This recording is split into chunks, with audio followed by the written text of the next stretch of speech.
Now everyone knows, Dr. Tracy, that in the name of health, you're not afraid to offend a lot of people who love their recliners.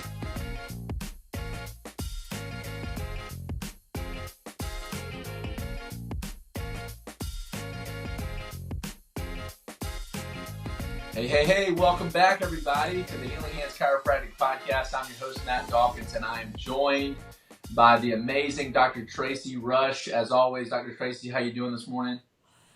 Wonderful. It's been a good morning already. It Good has been news. Yep. It's been a great morning. In fact, we probably chatted a little too long before hitting record today, but I just enjoy talking with you, and so I figured maybe we would record some of this conversation, Dr. Tracy. Today, we are talking about the fact that September is National Healthy Aging Month, and ultimately, the holiday was designed to create awareness around health and wellness for adults as they get older. And I thought it would be fun, Dr. Tracy, to kick this one off with you just kind of helping us understand what is the situation. We talk about adults as they get older. I don't want to put too many words in your mouth, but I just watched your workshop that you did, and we were talking about things like obesity and how 1 in 3 people in America struggle with obesity, and even in kids, you said 1 in 5 kids struggle when it comes to obesity, and that's one of many health issues and challenges that I know adults face. You don't know anything about old age personally because you're so young, but I know that you get to work with every age and stage and season of life. And so just to kind of start the conversation, Dr. Tracy, talk to us about the struggle that adults face as they get older. What does that look like? So the number one thing, if they're a widow, if they're 80s, late 70s, 80s, they want to be independent. That's the number one thing is they want to stay independent. They want to be in their home. They don't want to be a burden to anybody else. So they want to stay active, but they have these aches and pains and that's slowing them down and they can't do what they want to do. And so that is a challenge for them and they want to be active, especially in our community. Our community is extremely active and encourages that. So, and we have a mutual friend as well, Dr. Tracy. Dr. Ben, I've heard him say many times, as you get older, old changes in terms of relevancy, right? When I was 5 years old, 21 was ancient, right? Now that I'm teetering and stepping into my fifth decade here, 80 is old. That you never believe that you are old until some of these issues become a little bit more apparent in your life. Usually you feel it before you see it, that you feel that age. But I wanted to talk about, yes, the problem, but also the solution. So I really want to spend most of this episode, Dr. Tracy, talking about what can we do to help folks as they get older to continue not just to have a long lifespan, but to have a long health span. Not just to have a long life, but enjoy a long life. And so I want to get right to the root of it and talk about chiropractic, Dr. Tracy. So question number one is, what are some ways that chiropractic care can help patients adapt to new physical realities as they age? So you hit the nail on the head saying that it is quality of life. I mean, that's what it comes down to, your health span, not your lifespan. And I'm just going to give a little bit of a story. So my dad, when my dad passed, he was 78 years old. He was healthy, active, playing golf multiple times a week, stretched, worked out, and he had a stroke and died instantly. He was ready to go mow his lawn. And he had his lifespan and health span were 78. Mm. My mom, on the other hand, her lifespan was 80. Her health span was probably, I'm going to say 75. So Wow. for the last 5 years, she did not have that quality of life. So it is our mental. It definitely is our mental where we are. But things we can do, like I said, staying active in your mind. So being around people, doing card groups, being around people, what you like to do. If you Mhm. like to knit, if you like to do dominoes, like just, you want to keep that mind going, but it also goes with the body. But chiropractic can help all of that because we're mobilizing the joints, we're getting the body to communicate, or the brain to communicate with the body, so it's so much easier. Now I tell my patients, I can't make you 20 years old. I'm so sorry, wah wah wah. Yeah.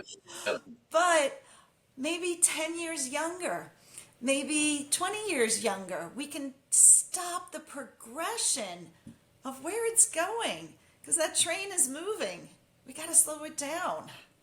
I like that. And I think that, as we said earlier, age is relevant. You know, it's some say it's just a number, but the reality is we all drift naturally towards degeneration, decay. We're all drifting towards death ultimately, but we can be intentional. There's things that we can do to be intentional so that we can continue to experience life and even maybe even more life, right? And so the next question I have for you, because like I said, maybe for some age is just a number. And people think when I get older, I'm going to experience all these things. Well, when is the right time to get started in this process of I want to experience life, I want to experience more life? So just to read the question to you, how early should patients start focusing on maintaining their physical health as they age? How early is too early, Dr. Tracy? Today. I like it. So, I mean, ideally, infancy. I mean, if you're adjusted when you're first born and you've had chiropractic your whole life, it's going to look different than someone who starts chiropractic at 80. And I get that. A lot of patients will come in 70s, 80s, and they've never been to a chiropractor. But now's the time. So if you haven't started earlier, today is the day. I love that, I'm sure you've heard it said that the best time to plant a tree was 20 years ago, right? But if not 20 years ago today, right? The best time to start getting healthy is 20 years ago. But if you didn't start 20 years ago, today is the next best time to get started. I love that. But I do want to say something with Yeah, that because those that come in their 70s, 80s, 60s, 70s, 80s, it's not going to be the same. It's not going to be the same if you had started. And so I don't promise. I mean, I under promise, over deliver, but it's not, you're not going to get to the point where you could have been, yeah, unfortunately. yeah. Limitations of matter. And we all can we can all understand that. I think that's a language that we can all speak and understand, is the nature of waiting to get started and the danger of waiting to get started and the sobering reality of waiting to get started. So don't wait any longer, right? You mentioned earlier, we talked about mindset. And so I'm curious, is in your perspective as a chiropractor, how important is mindset to, say, the healing process? You had someone come in, they're dealing with some stuff. You see that there is restoration is possible for them, that they could even be better than they were.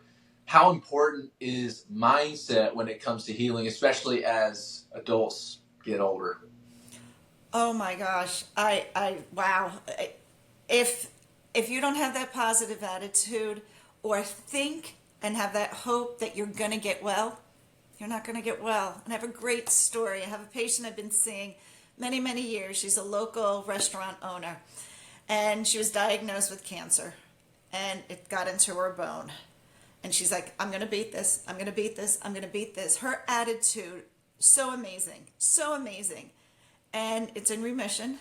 And I mean, she's been long battle. I'm talking 4 years. She's been under chiropractic care.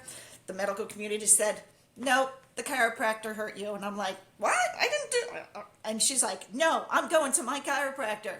And we got her out of her walker, out of her canes. She still owns a restaurant. And her attitude is amazing. I love it. So attitude is, I'm going to say 80%, 90% of everything, and showing up. Yeah, attitude and showing up. You heard it here, folks. Let me ask you this, because we've talked a little bit about lifestyle, but I want to belabor that a little bit. People get to come see you, and there's so much power in the adjustment. People, If you don't know that power, you have to come and experience it for yourself and see the difference that even just a few months under care can make in your life.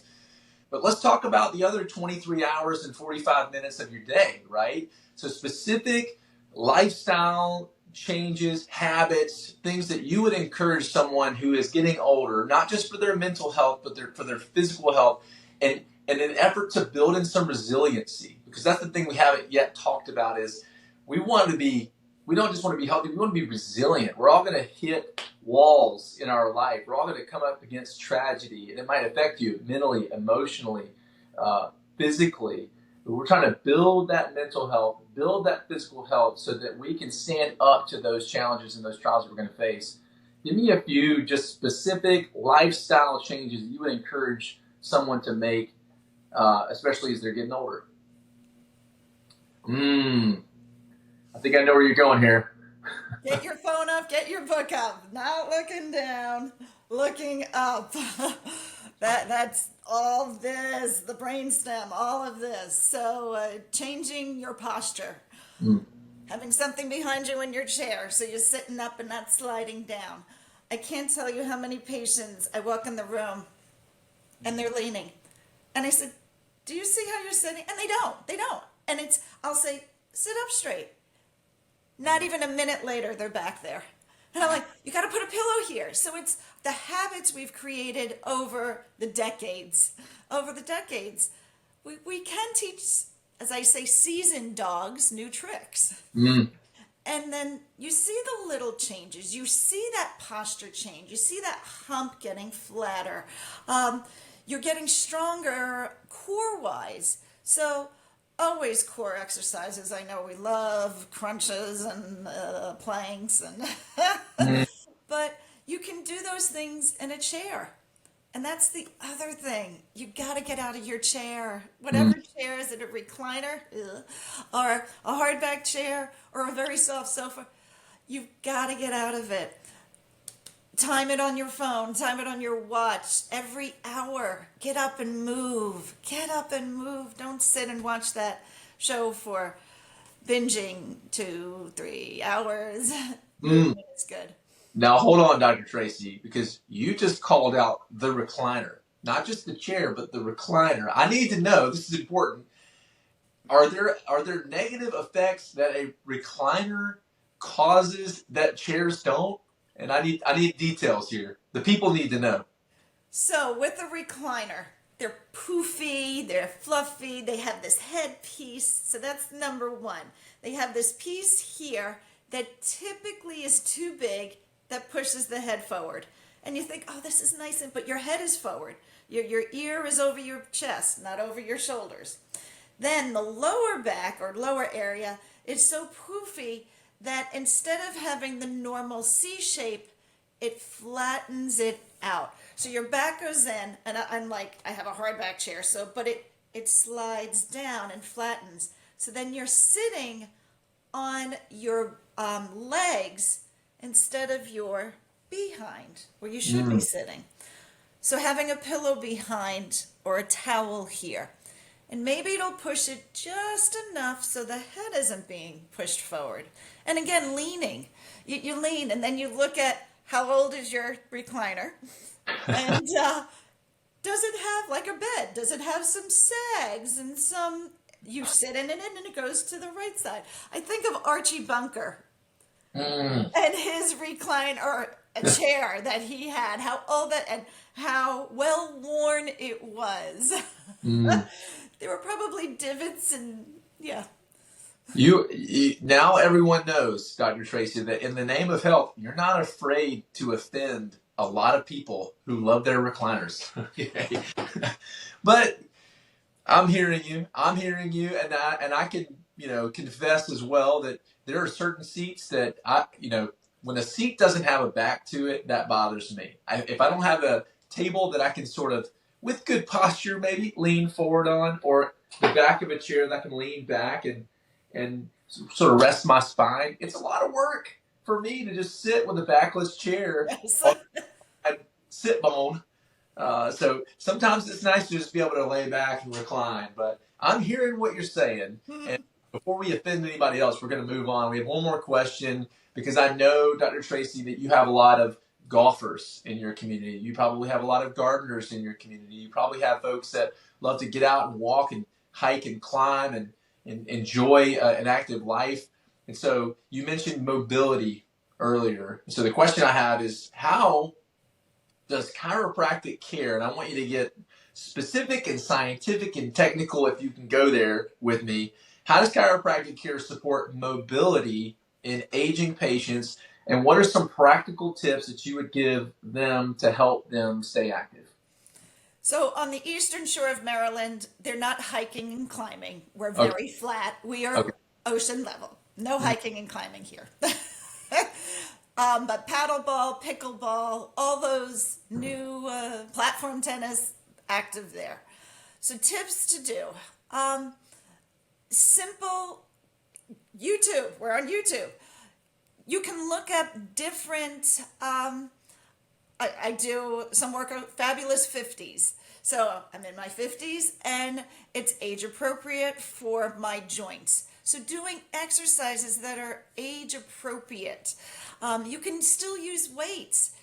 But lighter weights. You're not going to be Arnold Schwarzenegger. You're not going to build up. But any type of movement, marching in place. So you're cooking dinner, march in place. Raise up on your toes. Get those calves moving. Doing side steps as you're cooking. Doing side steps. Doing squats. Just little things. Get the legs, because these are our big muscles, are our legs, and they require a lot of energy. Yeah, people always look at, I want my arms. I don't want the flab in my tricep. But our legs, we need that to walk. I mean, you lose this, you're losing your ability to walk, losing your ability to get up and down, just to go to the bathroom. I mean, I'm getting detailed here, but just the bathroom. But chiropractic, especially using the activator, we're getting right into that joint and moving that joint and shifting it back into place. So then the fluids around the joint lubricate it, start lubricating it again. The good nutrients are getting into there to heal it. The degeneration that's there actually lessens, because what's wearing it, we're correcting what's wearing it. So I have thousands of x-rays where spurs have gotten smaller, like literally have reabsorbed, and we reverse arthritis. Yes. Wow. Through adjustments. So mobility on all the joints we can work with, especially with the activator. Come on. And people take it for granted. I know I have taken it for granted to be able to reach something on the top shelf, to be able to bend down and pick something up off the ground. To your point, to be able to sit down on the toilet and stand back up. Even, as a former gym owner, that was one of our selling points to, playing a long game with your health, was one day you're going to sit down on the toilet and you're not going to be able to get back up. Let's put that day off as long as possible. Let's make sure we don't just have a long lifespan, but we have a long health span. Well, this was a fun conversation, Dr. Tracy, and I think that this one's going to be impactful for those that are watching right now and paying attention to this conversation. Something to think about, and if you're willing, just drop a comment below. We don't want to pretend like we know everything. So if you have advice or you have wisdom that you'd love to throw out there for folks that are getting older, maybe you are getting older, or you just work with folks that are getting older and you want to serve the community that we're having this conversation in, drop some advice or wisdom in the comments below and let us know what you think. We really appreciate it. But Dr. Tracy, share it and share this. You all hang out together. Share it and share chiropractic. And if you're here, our office, Healing Hands Chiropractic. Come on. Thank you, Dr. Tracy. Well, thank you, everybody, for listening in on another episode of the Healing Hands Chiropractic Podcast. We're going to keep them coming. Appreciate you guys, and we'll see you on the next episode.